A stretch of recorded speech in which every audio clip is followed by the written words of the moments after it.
Yo, what's going on, fight fans? Peoples from all over. Josh here, 86 boxing with my man Poppy Choom. Yeah, yo. Yo, what's cracking? Heavy on the poppy, light on the yayo. Nah, what's up with y'all, man? How you feeling today? Hey, all is good. We have a special guest. I mean, truly a special guest, the face of Marine Corps fighting. But that's not it. She does some of everything. She's a one-person band, you name it. I mean, she can do it all. And I'm not just saying that. That is literal. If you go follow her page, then you'll understand what I'm saying. But it's none other than the fighting Marine, Stephanie Simon. What's going What's on, Steph? up? Thank you. Thank you for the warm introduction. Thanks for having me again. Happy to be here. And yeah, let's get to it. What's going on? Oh yeah. No, I can't remember when we last chatted. It was, or you were on the podcast. I'm thinking it's been a good number of months. I can't remember if it was Yeah. earlier this year or what, but a lot going on. Of course, I'd imagine out there in California. So I understand you're still with Pullman's Gym and everything. So how's it been? Yeah.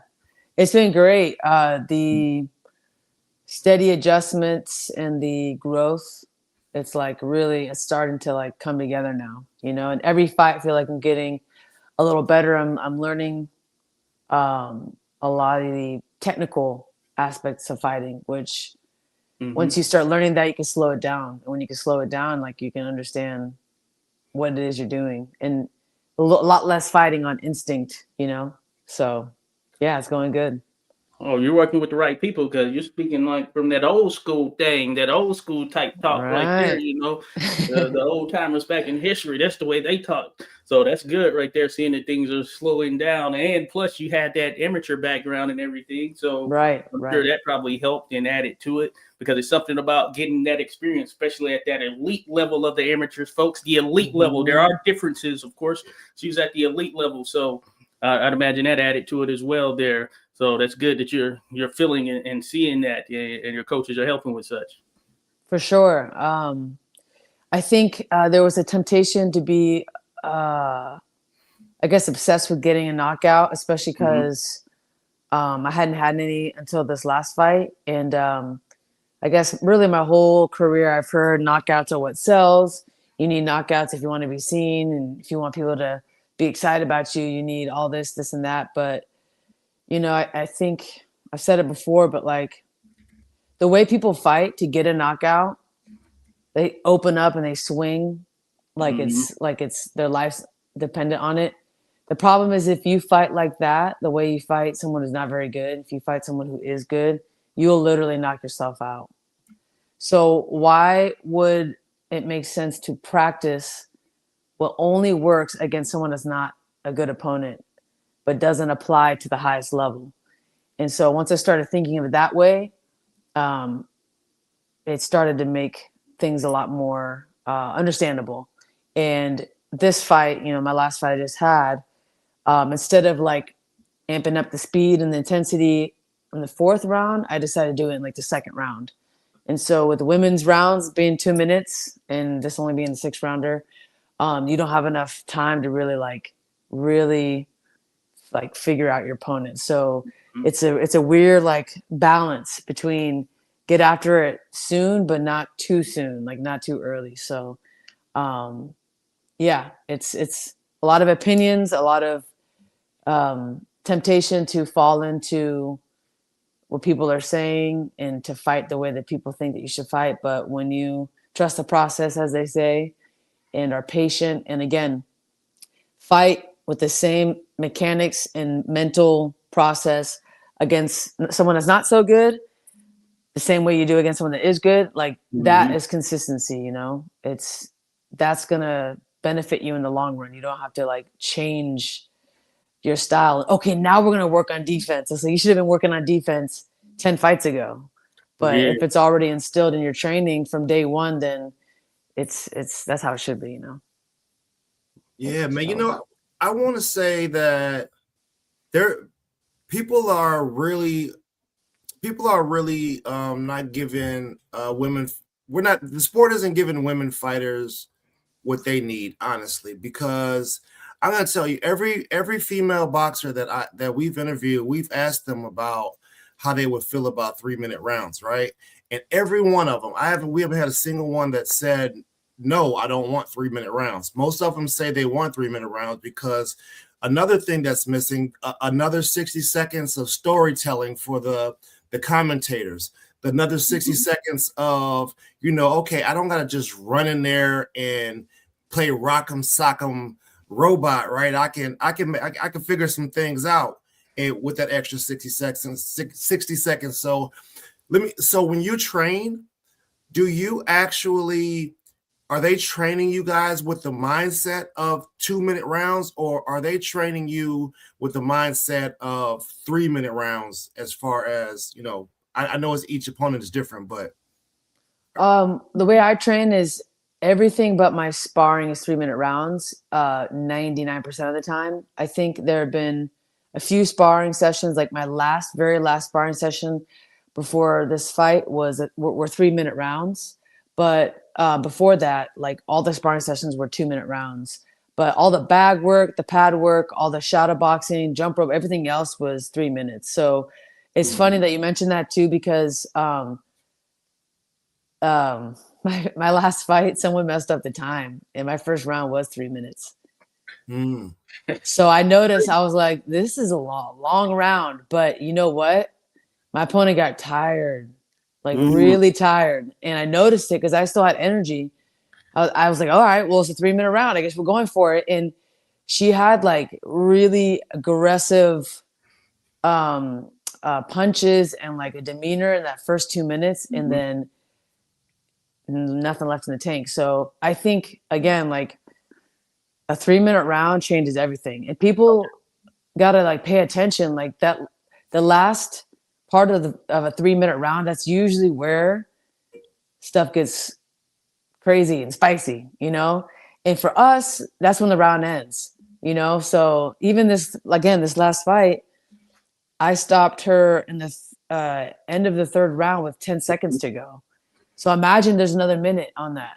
It's over, so I'm a fan of 3-minute rounds myself. I support that. And in the highest level of MMA, men and women do 5-minute rounds for championships. So they're doing it in MMA, then why can't they do it in boxing? I don't understand.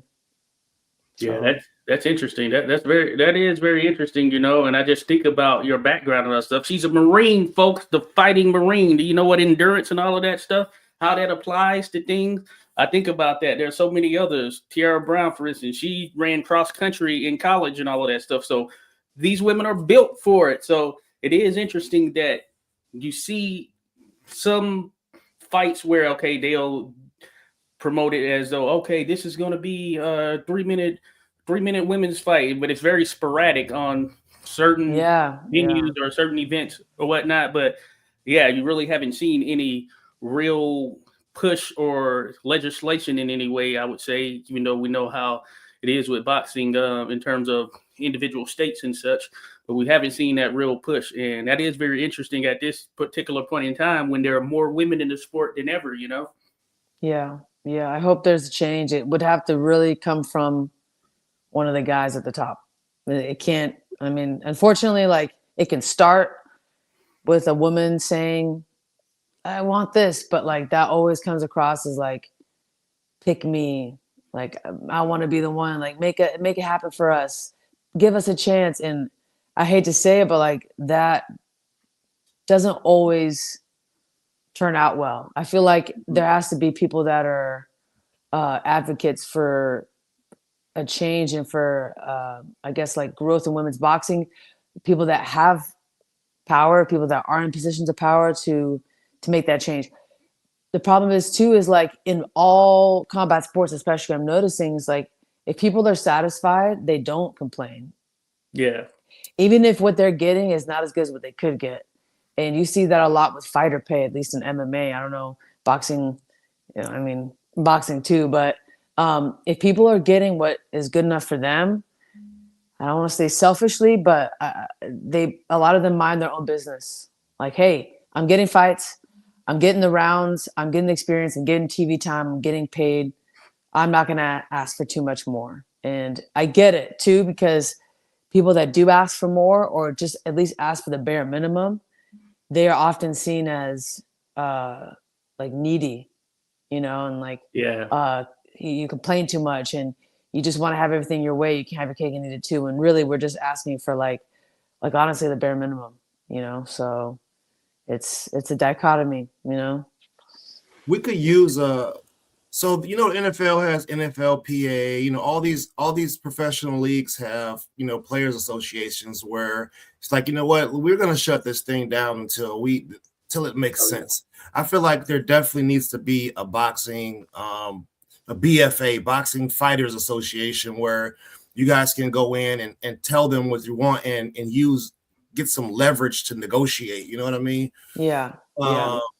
So okay, so let's say you were able to start a Boxing Fighters Association. What would be one of the things that you would and you got to, you know, you got some people who are with you. What would be like one of the first things that you would actually ask for? Could it be whether it be something about getting blood tested or you know what I mean? Yeah, Anything like that. yeah. I think 3-minute rounds would definitely be in discussion. I think stricter testing too, I think would definitely be in the discussion too, because I mean, we're seeing it left and right. There's a lot of people gaming the game with tests, and there's a lot of, I mean, there's a quote I heard, and it's like your favorite fighter used stuff probably. And, you know, it's like when you really think about it, of course they did, because the most competitive people on the planet, Mm-hmm. the elite of the elite boxing fighters, MMA, whatever, they're so competitive that they will do whatever it takes. Mm-hmm. But the problem is like it's not necessarily to get the edge in the fight. It's to recover in training. That's what they're really, a lot of these guys and girls are looking for. Is I want to be able to push my body hard in training, super, super hard, and recover. So that by the time I get to the fight, I'm a machine. So it's not just like doom, take all this stuff and get really big and buff. That's not what it is. And sometimes the eye test doesn't work. You know, sometimes you look at someone and they could be on stuff and you have no idea. Like EPO, for example, that's not going to make you look all juice and strong. So I think that there's misconceptions about gear and about performance enhancement drugs, and you know, people are really trying to make it so that they can train 6 hours a day and not get tired and not and their body recover like they're like a superhuman. And it's not fair, you know, it's really not. And when you have people that are ultra competitive and people that really don't care about morals, this is not just in boxing, this is in the industry. I live in Los Angeles. I see stuff all the time. I see people sell their souls, and people want to be successful. They want to be famous. They want to make money. And to them, in their mind, they justify cheating or taking shortcuts because they're like, you know what? I got to do what it takes to get to the top. And this is what it's going to take. So it is what it is. Hey, you're going to pay a price either now by doing it the hard way, like working hard and doing it the right way, which can feel like the hard way at first. You're going to pay the price now, or you're going to pay it later, you know? And I don't know if you guys seen the Diddy documentary, but he's one of those people too. I just did a Instagram video. I was imitating his dancing when he did the tribute to Biggie. He's like literally dancing like, dude, are you sure your friend just died? Is that really your friend?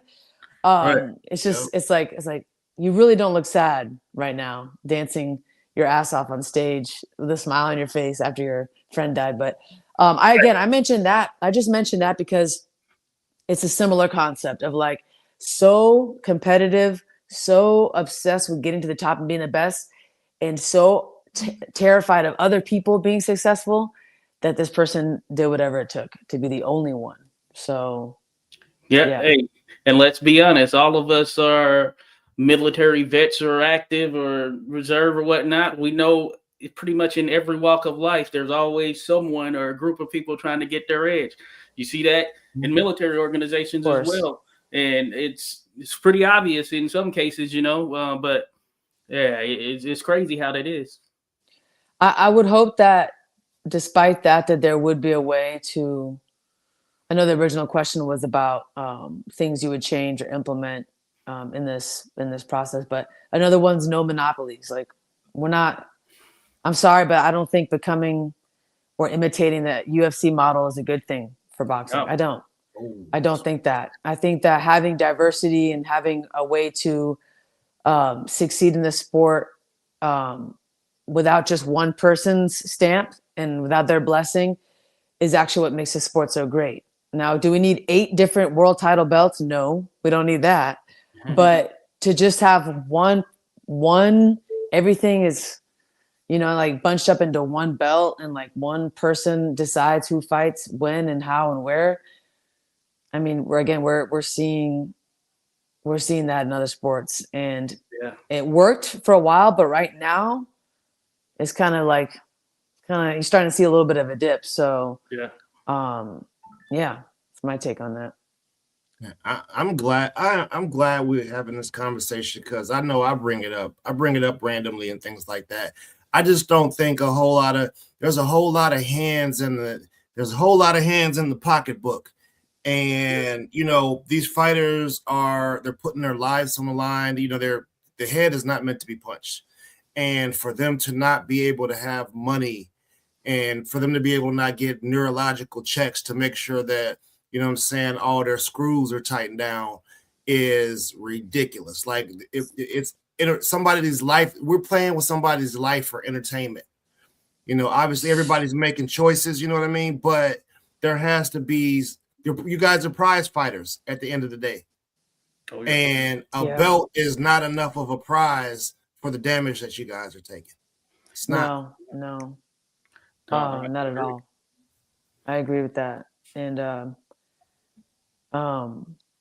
when you really think about too, like other professional sports and just how they operate and how they treat their athletes, and then you look at boxing, like me, for example, I'm not, and I'll be honest, I'm not in the financial position to be able to pay for thousands of dollars of like pristine strength and conditioning training and in recovery in the best, most exquisite trainers of all time, and like to help me, get in that perfect condition to be ready to fight for a world title. Like, will I one day? I think so, but right now, like I don't.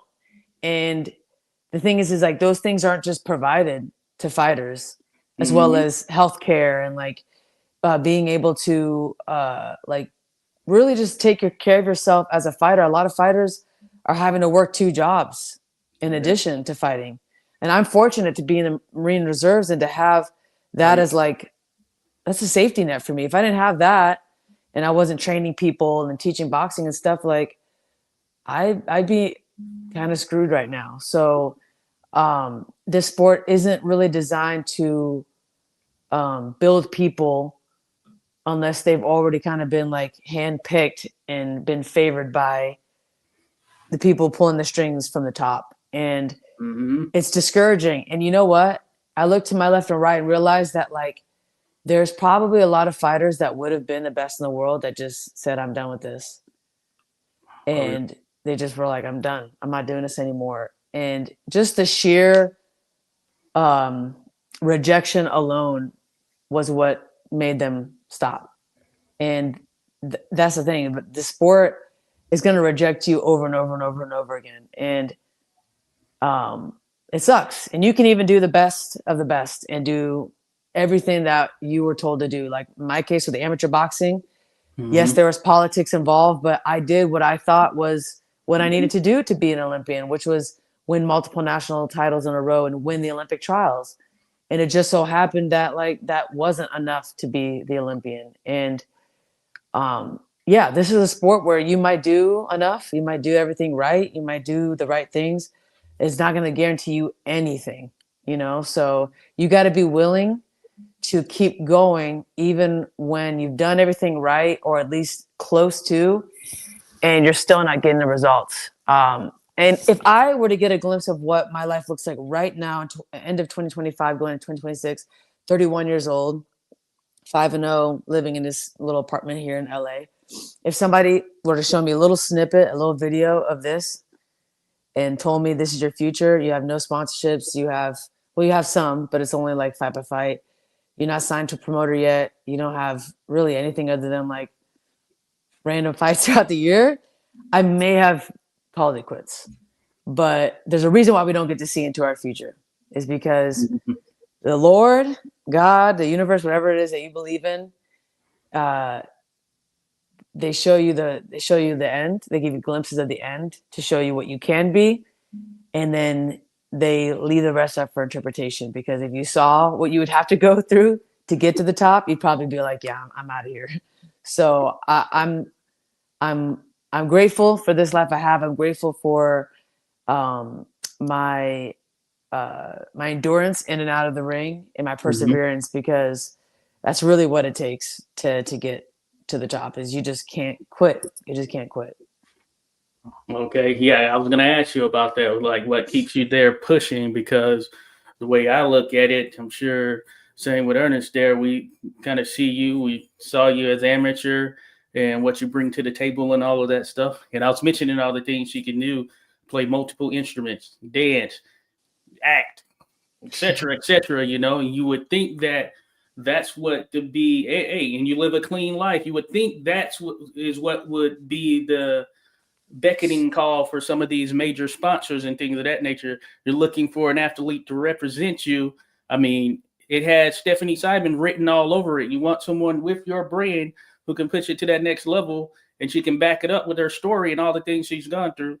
Then yeah, it's wild to me. It's beyond me that some of these major brands and sponsors don't actually reach out and look to latch on to with someone like yourself.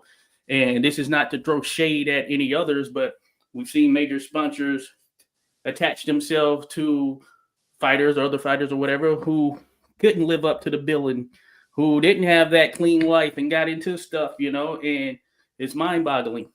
Yeah.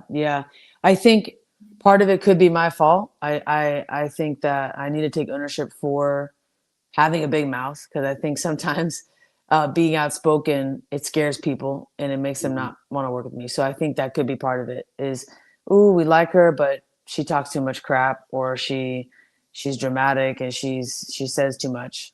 Which, cool, got it. You know, I could do a better job at that. Part of it too, I think, is that there needs to be work. There's work to be done still, and it's not physical. It's mental, and it's emotional, and it's spiritual.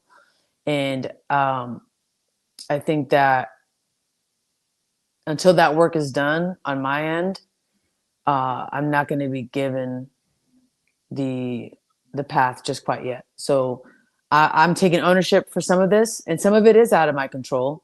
Some of it is just people not believing or wanting to take a chance.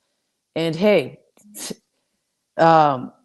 in this process, people that once did not even let me fight on their show because they were like, we got too many fighters, are now interested in really signing. So it's like, some of it's just a process. It takes time. You have to make people a believer. But like, that's the thing is everyone is a non-believer until they see it in real life. And then they go, oh, snap. Like, that's a superstar right there. Like, that's a special person. And I felt that moment in this last fight. I really did, with the walkout, the performance, the afterward speech. I felt a click of like, okay, they're starting to believe a little bit more now. Like, we're getting somewhere with this, and we are. And there's going to be discussion this week about a potential signing. So it's getting there. It's getting there.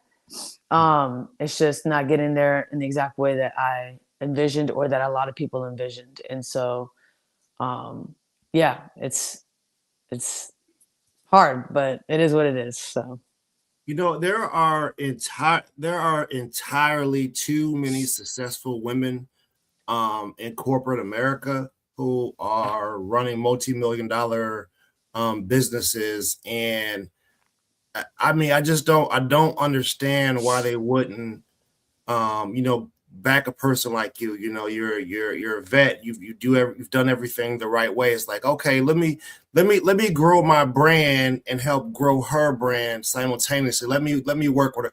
Here it is. I'm a lady who has a bourbon business, a whiskey business. Oh, I got equestrian farms.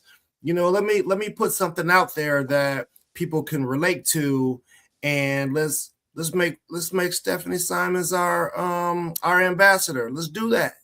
Right? Yeah. What you waiting on? I mean, everybody says they love vets and all this stuff and the things like, thank you for your service. Hey man, yeah, okay. You're welcome for the statement, man, but put something into me. Yeah. There's a reason why I mentioned the captain.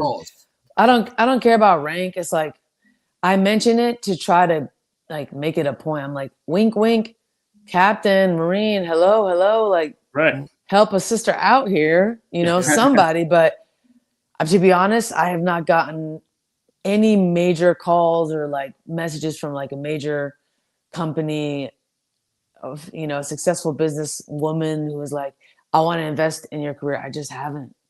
And I don't know. You could do something too.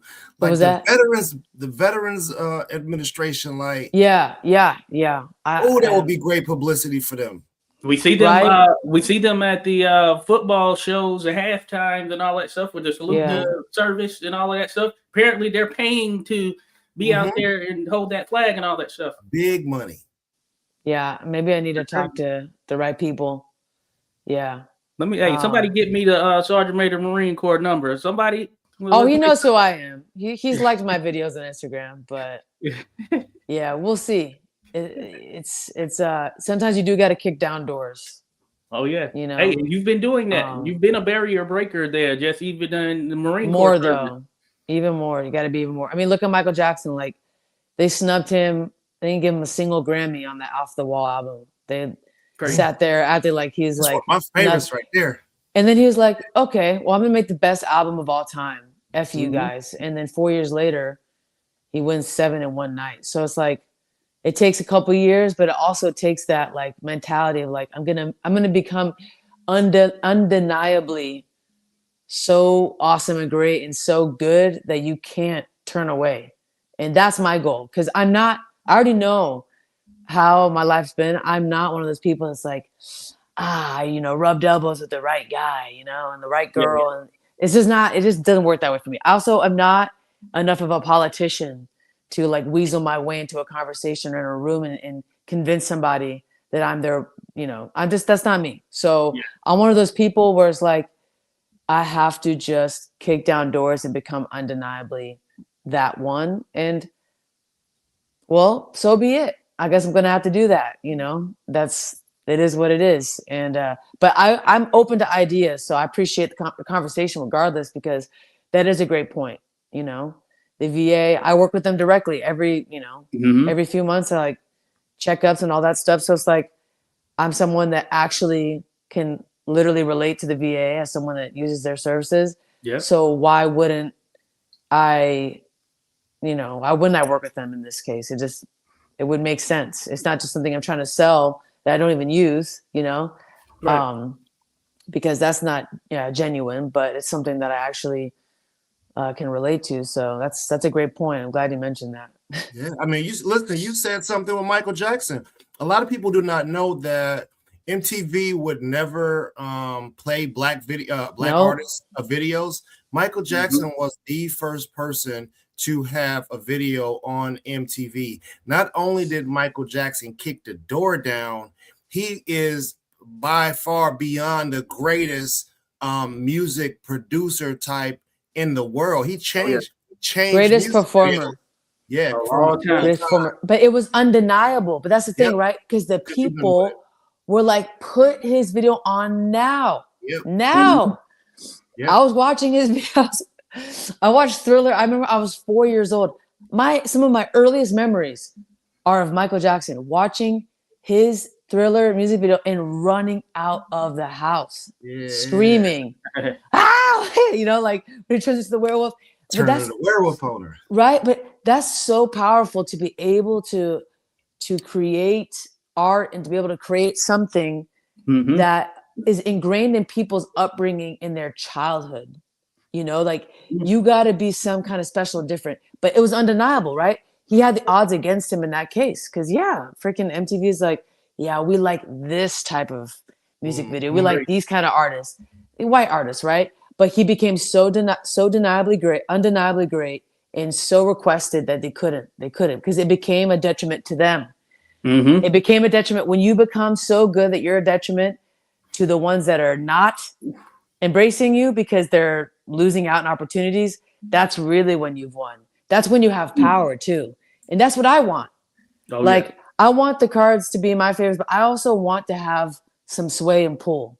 Because if I'm requested, if I'm talked about, if people are interested and invested in me and the fans want to see me succeed and win, it's going to come a point where the promoters are like, oh, man, we can't keep turning a blind eye to this, you know? So all these things that a lot of these female fighters are doing is like, it's great, but I can do it better.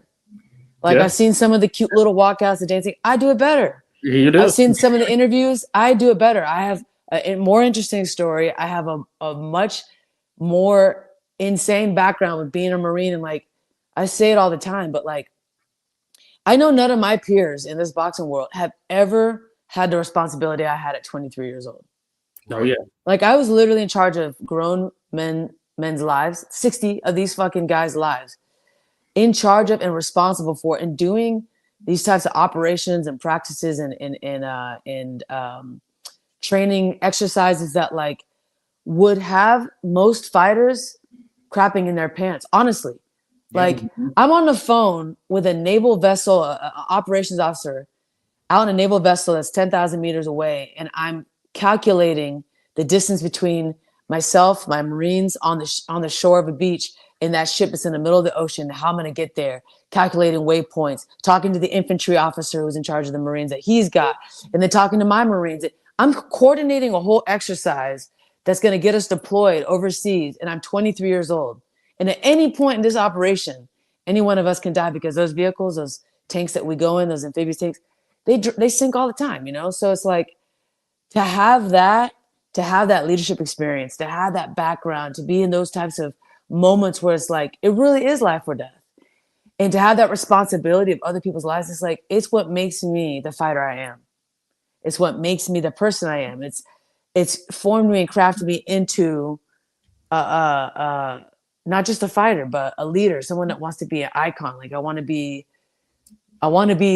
a special fighter in this community. And, you know, I don't get why like these other promoters and these other people don't see it. I don't get why they don't see the vision, and I don't see why they're not invested in getting this story out there. Cause this is what Netflix documentaries are made out of. This is what it's all about. That's right. Like, I don't see, but it's beyond me. I can't make them see it with my words, but I can make them see it with my actions. So that's what I'm going to do. I'm just going to keep getting in the ring and putting on fantastic performances. And I'm going to get on the mic, talk my stuff, make creative content, show that I play 5 instruments and sing, and we'll just go from there. And if they want to reject me, fine. I'll go at another angle and I'll figure it out, you know? So. Oh, yeah. And you know, hey, you have support. We see it by the people that drop through, show some love there. We know it just when we see things going down, when you're posting all of that stuff. So Thank you. it will happen. You know, I'm pretty confident it will happen. Sometimes the grind is insane, you know, and it shouldn't be that way, especially in this era that we're in, where pretty much have more access than ever to individuals. And that grind, yeah, it's still pretty crazy just thinking about it. So I commend you, of course, for sticking with it, you know, because it can be pretty daunting. And I'm sure just going through that day to day is something that, hey, you just have to find it inside of you to get up out of that bed, go run those miles, go do that training that you need to do. And I think if more people kind of understood that, then it would shed light on a number of things. Yeah, no, 100%. And whenever I'm feeling kind of like disappointed or whatever, I really think of like people like Tiara Brown and Clarissa Shields, because they did twice as much as I ever did until they finally got their big break, you know? And like, so I have it pretty good, you know, regardless of like how I feel at times. I have a lot to be grateful for. And if I was a 2-time Olympic gold medalist, multiple time world champion in multiple weight divisions, and like had gone through all of that. I mean, Clarissa went through, and like if it had taken as long as it did for her to get the recognition and just the opportunity, I couldn't imagine. And her situation is even more drastic and even more polarizing because she quite literally was a 17-year-old Olympic gold medalist and then a 21-year-old Olympic gold medalist. And then by the time she was 27, like she's just the most dominant female fighter of all time, and still not really getting the recognition and the opportunity she deserved. And now it's finally coming together, you know, like, Oh yeah. she's becoming a household name now. She is. Mm-hmm. And she's getting the recognition, and I'm really happy for her. You know, what were you saying though? Sorry, I interrupted. Nah, man, listen. If somebody on this show has talked about that, it's been me. It didn't matter if it was a major competition or not. I say every chance I get, Bud Crawford and Clarissa Shields are the king and the queen of boxing, respectively. Yep. And it's disrespectful as an American citizen who fought for this country. For me personally, I see it as highly disrespectful that our two-time gold medal. I mean, the woman she's in the Guinness Book of World Records as an athlete. You understand me, for the things that she's done, and people just don't understand what type of grind that y'all have had to go through, and the hurdles and barriers and the unnecessary. Oh, we need you to look like this and talk like this. Come on, BS. They're fighters. Mm-hmm. You know what I'm saying? It's BS. I know you guys want to feed you want to feed the monsters and stuff like that, but come on, man. Like, we got to do better about how we treat our athletes in America and who represents what. It doesn't matter if you're an American or you're Mexican or you're black or you're this or you're that. Just be an American, and the American public needs to get behind American fighters. It's ridiculous that fighters can come over here on our soil and get more love than us. Like, huh? Like, what is that? I think if you don't look a certain way, talk a certain way, act a certain way, let me rephrase this. If you look a certain way, you can say certain things that are really not cool or not acceptable and get away with it. There's even studies shown on this, like being good looking, being white, being from certain families, being from certain social statuses and from certain, wealth, like you're allowed to get away with saying things and people just go, he's so this, he's so funny, he's just such a character. It's like if a black woman says the same thing, or they don't even say the same thing, they just say something without saying it all cute. Now all of a sudden they're not likable, or they're not approachable, or they're not marketable. It's BS. It's right. BS. And I mean, Ronda Rousey, for example, was a dominant force in the UFC. She was also a white woman who had the pretty girl stuff. But when you really listen to what she had to say and the things that she said and the words coming out of her mouth, it wasn't anything special. Right. But she was adored and loved. And like, obviously now things have changed, but like when you close your eyes, just close your eyes for a second and try your best to be as unbiased as possible and listen to the message instead of being obsessed with the messenger. Listen to the message. You'll realize that like Clarissa Shields is the GOAT. She's the GOAT. Yeah. She's that girl. She's awesome. Like, just because someone talks and speaks in a way that like you don't like doesn't mean they're not freaking awesome. You shouldn't back them up. Like, there's no way, unless you're someone that's a little racist or a little sexist, that you can watch that movie, the Fire Inside movie, and not be inspired. Yeah. There's no way unless your biases are so strong, they've taken over your ability to think straight. You can't watch that movie and not be inspired by what the heck she did, And so, yes, no one's perfect. I got that. But like, I still will listen to guys in boxing, some of these big names, and listen to what they say and what they stand for. I'm like, that's crazy. But nothing they say is enough for people to like turn their back on them.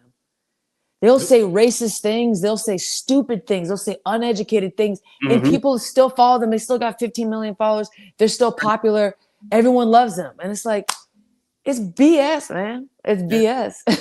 So I can go on it for days, but yeah, I'll die on that hill. You know, we got to do better as a society. Like you said, we got to back our fighters. No, Okay, you'll get your opportunity. I'm sure of it. You'll get the opportunity that you've earned. Unfortunately, there are methods for people to cut the line, and that's that needs to go away. But since we use musical artists, everybody sees Taylor Swift, and they think, oh, she won. I think her pops invested like $300,000, $300,000 into marketing his daughter. Right. So not everybody got access to something like that. Some people, it's a drop in the bucket, but they're not out there really. There's nobody pitching this idea to them. It's the people that they're surrounded by.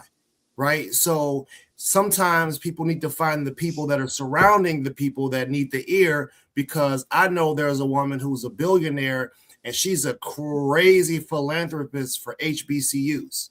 She's a crazy philanthropist for the historical museums. She's got this money that nobody could spend in a billion lifetimes, and she wants to do something with it, but everybody wants a handout, right?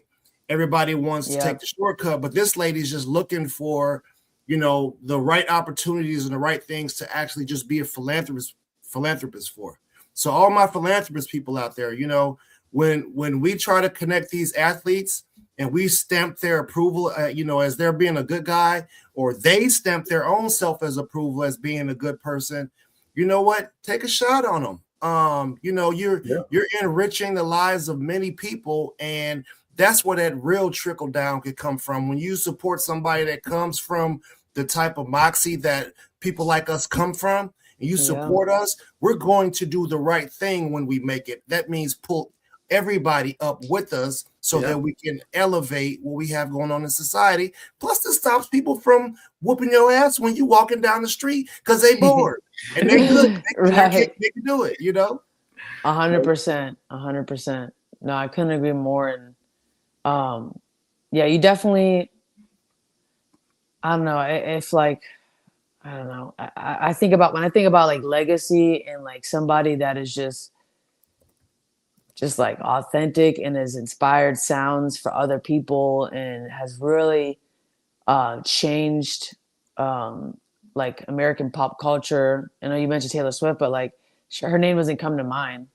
It really doesn't. And like, yes, you can be very popular and sell a lot of albums or records. That doesn't mean that you are someone that has changed the sport or changed the music or changed the culture. It doesn't mean you left a legacy.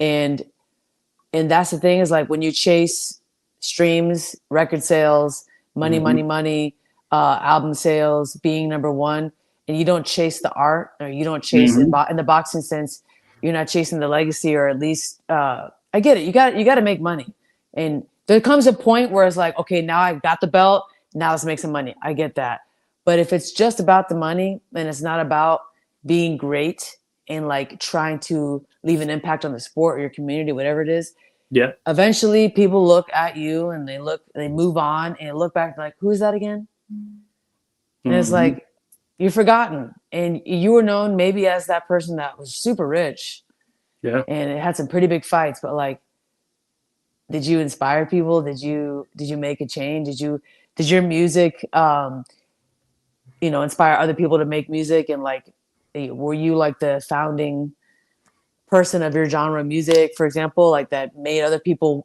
want to be like you? Like, not really. So I think that's more important. It's like, that's the to me, again, I bring up being an icon. That's the true meaning of being an icon, is like starting a movement, and by you doing what you do, like Muhammad Ali, like that was a freaking icon. Oh yeah. Yes, there might have been other people with better jabs than him, better defense than him, whatever, like technically, but the whole picture, the way he moved, the way he Mhm. embodied what it meant to be a boxer and to be an advocate for, for the rights of Black people, like he was just different. He was a poet in and out of the ring, Mhm. and he's the kind of guy that when he talked, you shut up and you listen. Like Mhm. that's special. All eyes. Like Tupac was the same way. Like Yep. that was someone like they could take everybody's attention, just whoop, send it towards them because people are invested in what they had to say and wanted to be like them. So that's for me. Shoot, that's the goal. And if it takes a little longer to get there because I'm doing it the right way, then so be it. I'm not gonna cheat. I'm not gonna go take shortcuts. I'm not gonna uh, wash people's feet with my hair so that they sign me. I'm not gonna say so and so is the greatest because that's what and I'm not doing that. Sorry, you got the wrong one. So Oh, yeah. Hey, yeah, Josh, see, man, you see. So doesn't this align perfectly about what I said about Jake Paul? I really wanted to get behind him and support him because he has the resources and the connections to really uplift women's boxing. But for me, it seems like he's like the diddler, all up in the video, dancing. You know what I'm saying? Come on, Paul, come on, bro. Listen, man, really do this for these women, man. You know what I'm saying? You don't got to be in the ring dancing and stuff like that. Get behind the scenes and throw an event where the main event person is actually being cheered, bro. Let's end that night with happiness. Get in the night with an actual female boxer who put the work in, getting cheered by 15, 20, 60, 70, a Dallas Cowboys arena. You can do that, man. Do it. You know what I'm saying? And you will be blessed in abundance if you get it done right the right way.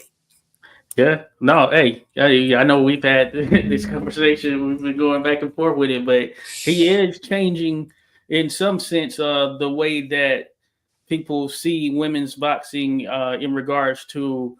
I can recall an old Bob Arum clip where it's probably from the early 2000s, something like that, or the 2010s, where it's like, women's boxing, you can't do anything with it. Nobody wants to see it. I can't sell it. So it's like, I'm not signing anyone. And of course, ultimately, he ended up signing some down. all 2 or 3, yeah. Oh, yeah, right. Right. Now, what I will say is that I just think about Katie Taylor versus Amanda Serrano, and that's kind of let's think about that first fight. The way people showed up, it was on. I was there in person. Oh yeah, you Amazing. were there. I remember seeing you. New Yeah, and York. it showed you that women can carry the sport. They can be at that 100%. same level and all of that stuff. So I hear what you're saying there, Ernest. And yeah, Jake Paul. Yeah, he's working his aspect of it as well. But that being said, he has a lot of the top women in the sport have signed with him, and I don't know the particulars and all of that stuff, but he seems to be gearing things towards that. Ultimately, we'll see what transpires as history goes on and all of that stuff. But I'm hoping that the platform, I love the production. I'm hoping that continues to expand because another thing that we had actually mentioned there, Stephanie, was the fact that, of course, with Turkey, His Excellency Turkey or whatnot, a lot of fights are going to Saudi Arabia. And of course, for women, it's different. And they haven't quite reached that point yet where, you did have 2 women fight there. That was the first time. That's only happened once. They've been hosting these shows. We haven't seen any other women fight there. And I think societally, there are still some things regarding women's rights and things of that nature that will need to increase, especially thinking about getting actual real boxing fans to come over there and support events. Look, these people are businessmen, so if they don't see a benefit from the business side, they're not going to do it. And if they see that bringing women on is better for public image, which then turns into better support, then maybe. then maybe we'll start seeing women on their cards. But until there's a literal like reason financially, or I guess in terms of their atmosphere, like makes them look or appear to be more progressive, which Mhm. again, then okay, looking progressive does what? Does it bring in more fans? Yes or no? If it does, okay, then we're going to do that. If it doesn't favor them, they're not going to invest in it. And um, I think that's the same for all promoters. They're looking to make the most money that they can. They're businessmen. They care about making good business. And if you are a businessman who doesn't know how to think outside the box and has one way of looking at things and doesn't know how to optimize resources, then you're just going to do what everyone else has been doing Mhm. for that 100, however many years, 150 years, 200 years, 100 years that box has been around. You're just going to do what everyone else has done. But the funny thing too, right? And I just tie it back to Taylor Swift and the entertainment industry. Yeah. Nobody buys more things. No one spends more money. No one spends more attention on things than young women. Mhm. If you look at Taylor Swift, Justin Bieber, Beyonce, like Oh yeah. these people have spent billions and billions, and fans have spent billions and billions of dollars on going to their shows, buying their merch, watching their, their YouTube channel, whatever the case may Mhm. be. Those fans are women. Yep. Mhm. There is an untapped fan base and an untapped potential to have that kind of fan base in women's boxing. If you start tapping into the apparel, Yeah. into fashion, like what's her name? The one that's the model. I'm blanking, but there's a Ramla, fighter, Ramla Ronald. Ali. She's walking out here with Versace, freaking looking like Yeah. $1 million, literally. Like that's the kind of stuff that could be tapped into, is Yeah. tying in those worlds. Boxing is pageantry. You literally walk Yeah. out like a damn, Yeah. like you're some kind of royal family member and you step into your throne. Like there's so much room for potential for art, Oh yeah. for tapping into that whole other fan base and a whole other industry that's just not being used. And again, it's like it's a lack of innovation, lack of creativity, and investment in thinking outside the box. Mhm. And I'll say it now and I'll keep saying it forever. It's like you tap into that, you think you make money now. Yeah. Wait till you get female fan base, the young Mhm. girls. Like, yes, maybe they're not super interested in violence, but like Mhm. there's a way. There's a way to get people invested that you don't quite think are interested in this boxing stuff. And it's if you make them a fan of the person before you make them a fan of the boxer. Make them a fan of the Mhm. person first. Like, who is this person? How do I relate to them? Who are they? What do they do? Like, what's their story? None of that's being done. And Yeah. wish it was. Hey, Maybe one day. listen, Josh, let me tell you something, man. So my Bell's Deep, Really. right? So my Bell's Deep was athleisure for basically bodybuilders, people who are really serious about going in the gym.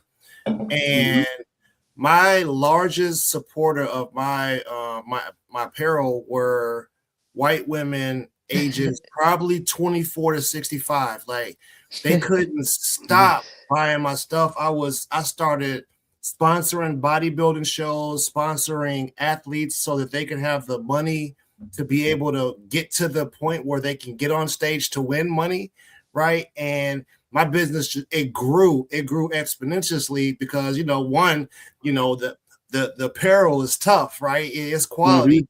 Two, it's funny. Somebody's going to look at you and think they see something that really ain't there, and then they'll have no other choice but to laugh or make a conversation with you. That's how I designed my Bell's Deep logo. You'll see it if you look at it.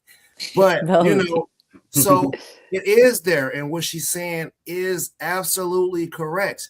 It's just a matter of the Mhm. right opportunity popping up at the right time in a Mhm. public space. So, Mhm. Jake, women need an advocate, bro, not a pimp, bro. You can do that stuff somewhere else. Just come on, man. Be a good advocate, man. I want to support you, fam. Oh yeah, make sure you ship out about 1,000 chickens and turkeys. Put some meals out there in them cities you fighting in, fam. You got the bag. You know what I'm saying? You got the bag, man. Hand out some dinners at some of them fights before you go get them $200, $300, $3,000 tickets. You know what I'm saying? Hand out some meals, man. People starving out here in these streets. Yeah, and it's the holiday season for sure. You know, we could use that out here. Season. Real quick, we're here with Stephanie Simon. We get deep here. We're getting deep. We're not cutting corners, any of that stuff. Stephanie Simon. I had dropped it in the chat or in the scrolling across the banner at Steph Simon Boxing on IG and TikTok. She has a YouTube as well. I'll make sure to tag that YouTube, post something about it there. But yeah, at Steph Simon Boxing. You want to go follow her and you'll see what I'm talking about. You better follow me. Yeah, no, you better. You better hear that. I'm just kidding. You hear that, Melissa? You better be following. Yeah, don't make me tell you to take the trash out 2 times. That's right.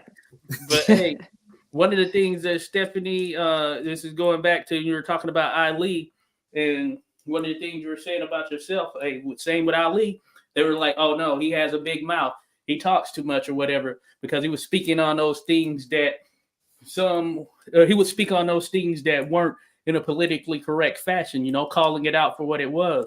He spoke on how when he won the Olympic gold medal, and then he came back and he could even sit down and have a meal at white establishment or something like that.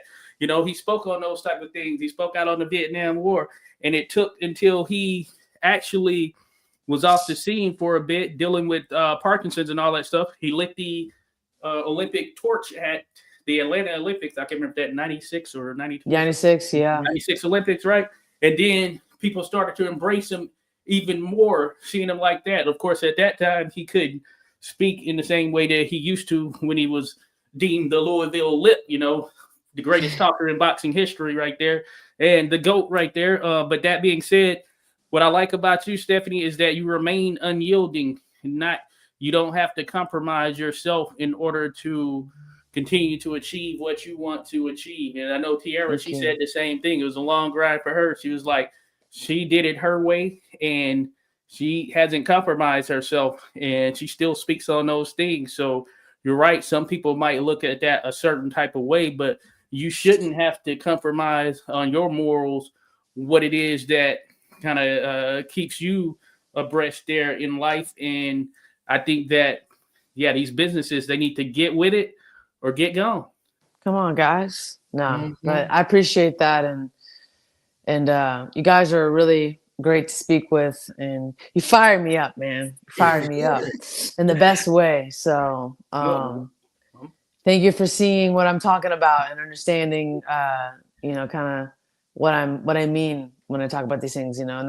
Not all podcasts are quite as understanding. So yeah, this is definitely a safe space for me to kind of speak about my experiences and everything. So I really appreciate you giving me a platform and an opportunity to speak, you know. So you guys are awesome. Hey, you're a vet just like us. I know.